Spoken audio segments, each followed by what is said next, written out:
Le sujet d'étonnement que j'ai choisi est dû à mon lieu de stage et n'est pas général à toute la Nouvelle-Zélande. Comme je l'ai dit dans la précédente vidéo, j'étais à Lincoln, une très petite ville plutôt excentrée de 13 km² avec seulement 5600 habitants. Il n'y avait pas grand chose à y faire et je ne suis pas parvenu à développer une problématique intéressante concernant la Nouvelle-Zélande. Cependant, Christchurch, la plus grande ville de l'île du Sud, était située à seulement 20 km de Lincoln et je m'y rendais régulièrement pour visiter, sortir ou faire du sport. Après quelques visites dans la ville, j'ai eu deux éléments qui m'ont étonné. Le premier élément était l'état de la ville. Il y avait encore beaucoup de bâtiments et de routes qui étaient détruites ou en reconstruction.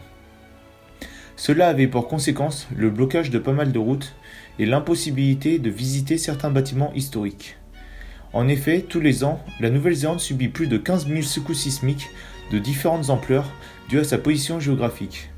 Le jour de mon arrivée, j'ai dû apprendre les procédures à faire en cas de séisme et des panneaux de rappel étaient présents un peu partout dans tous les lieux publics.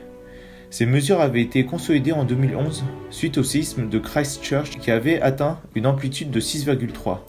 Un tiers des bâtiments du centre-ville s'étaient effondrés, soit environ 755 bâtiments avec un bilan humain de 166 morts. Ce fut le séisme le plus destructeur depuis 80 ans. Des milliers d'habitants ont donc décidé de quitter la ville par la suite. Je me demandais pourquoi, en 6 ans, on pouvait toujours autant constater le passage du séisme.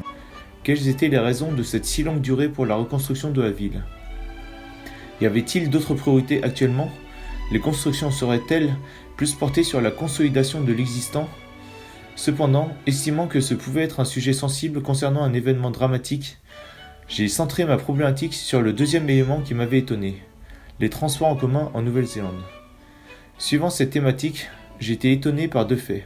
Le premier fut la complexité des transports entre les villes. En effet, pour voyager d'une ville à l'autre, les distances sont très longues. Il y a souvent une seule route unique, principale, qui fait des centaines, voire plus de 1000 km de l'extrémité d'une île à l'autre. La présence de cette route unique s'explique par le fait que la Nouvelle-Zélande a préféré préserver son environnement et ses paysages en ne construisant pas trop de routes. Mais le peu de routes présentes sont limitées à 100 km/h en général et sont assez sinueuses et dangereuses. Il est donc intéressant de se faire emmener en car ou en train par des personnes ayant l'habitude de ce type de route. Mais les cars sont très chers pour la distance et les trains ne desservent que très peu de villes et sont encore plus chers que les cars. Cela m'a vraiment étonné, il était plus avantageux de louer une voiture à deux pour voyager. Or, conduire en Nouvelle-Zélande est assez différent de la France. Il fallait rouler à gauche, le volant était à droite, les voitures étaient souvent automatiques et il y avait des troupeaux d'animaux sauvages et souvent du brouillard. Pour des touristes fraîchement arrivés, je trouvais ça très dangereux, mais nous n'avions finalement pas le choix, à cause des prix des autres moyens de transport. Les différentes compagnies de transport contactées ont décliné une interview à ce sujet. En parallèle, un autre sujet m'étonnait, les bus dans la ville de Christchurch. Je trouve que le réseau n'était pas assez étendu, le prix du ticket assez cher, qu'il y avait des retards et que les arrêts n'étaient pas annoncés. Durant tout mon séjour, j'ai trouvé vraiment compliqué de repérer l'endroit où nous étions et l'arrêt où il fallait s'arrêter sans annonce, ni carte des arrêts dans les bus. Il fallait se repérer grâce aux rues, je me servais donc d'un GPS pour savoir quand descendre. J'avais aussi remarqué la présence de trams dans la ville qui parcouraient toute la ville mais coûtaient très cher. Je me suis donc demandé quelles sont les raisons du sous-développement des transports en commun dans une ville aussi grande que Christchurch, pilier du pays touristique qu'est la Nouvelle-Zélande. J'ai rencontré d'autres personnes partageant mon avis. Yolen, quand tu es venu en Nouvelle-Zélande, que pensais-tu des transports? Qu'est-ce que tu espérais et à quoi fais-tu face? Je pensais que vu que la Nouvelle-Zélande c'est un pays à développer, je pensais qu'il y allait y avoir des bus, des trains, des métros, que ça allait être facile de se déplacer sans voiture, mais bon, c'est pas le cas, quoi. Du coup, ouais, c'est un peu énervant. Et donc, Je suis tombée des nues. Non, il y a des bus, mais pas beaucoup. Il n'y en a pas jusqu'à tard le soir. Du coup, c'est un peu. Ouais, et c'est super cher. Ouais, c'est ça aussi. C'est super cher, genre 2,55€ avec leur carte et tout. Enfin, ouais, c'est cher. Et donc, ce n'est pas ce que tu espérais. Les transports en Nouvelle-Zélande, ce n'est pas ça. Ouais, non, c'est pas ça. C'est vraiment quelque chose qui te choque. Oui. Après quelques recherches, j'ai vu que les bus avaient été mis en place en 1991. Je trouvais que la qualité présente était trop basse par rapport à tout ce temps de fonctionnement. J'ai donc décidé d'interviewer 3 différentes personnes à ce sujet. Brenda O'Donoghue et Edward Wright concernant les bus et John Smith concernant les trams. You can start by introducing yourself. Yes, my name's Edward Wright. I'm the Manager of Public Transport Strategy, Planning and Marketing at Environment Canterbury. That includes thinking about where the bus routes go, what times they run, the scheduling of the bus routes. Okay.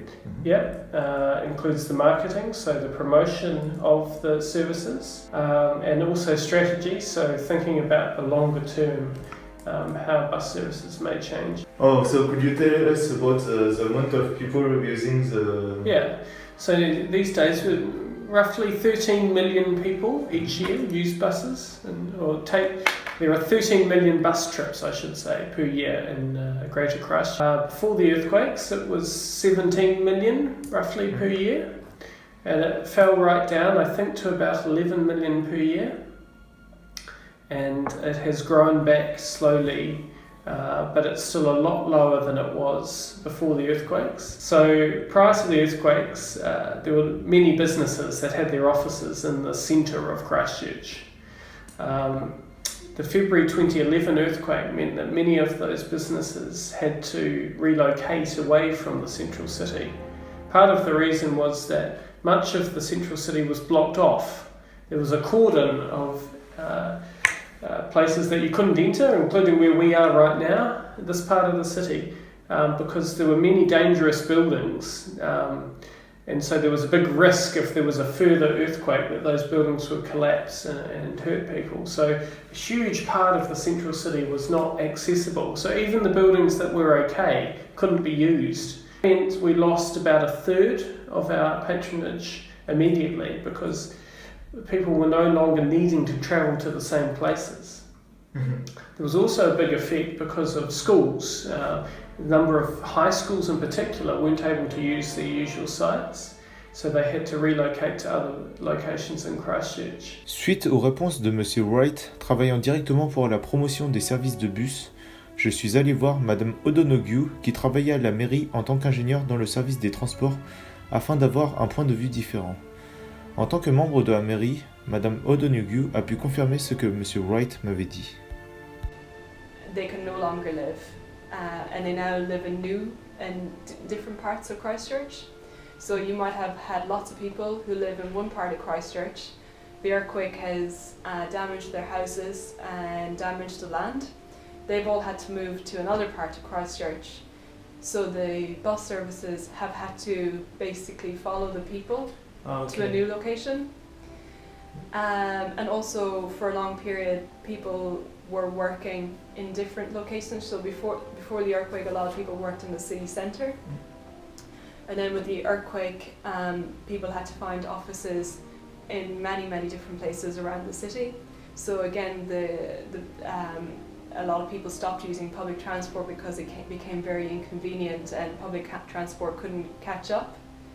But things are getting a bit better now that people are starting to return to the city centre and work in the city centre. Finalement, le séisme de 2011 fut la raison de ce sous-développement des bus à cause d'une baisse de fréquentation et de la destruction des routes qui a pour conséquence une reconfiguration du trajet des bus. Les fonds étaient insuffisants pour développer plus rapidement les transports actuels. Ils m'ont également dit que les gens préféraient prendre leur voiture pour différentes raisons. There are lots of places to park your car at the moment in central Christchurch. Okay. There are lots of places where there used to be buildings. You'll notice there are lots of cars parked instead.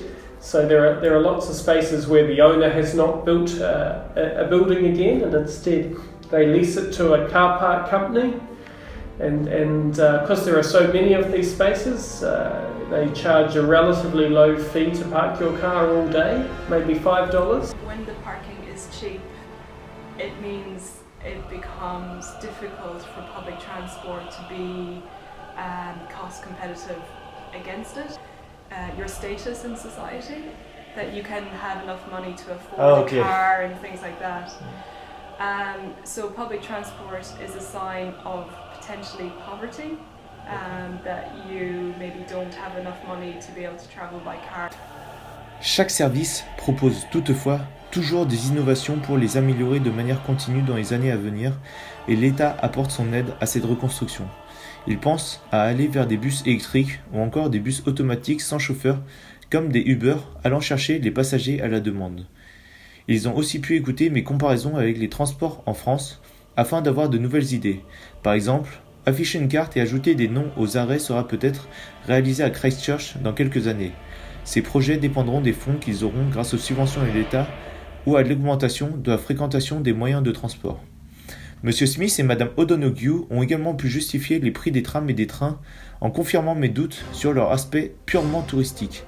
Mais ces transports ont aussi été affectés par les tremblements de terre, provoquant la nécessité de reconstruction des rails.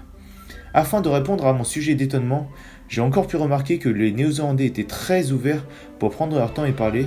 Ensemble, ils ont tous participé à une réponse claire à ma problématique. J'ai ainsi pu constater que tous les éléments qui m'étonnaient étaient en lien.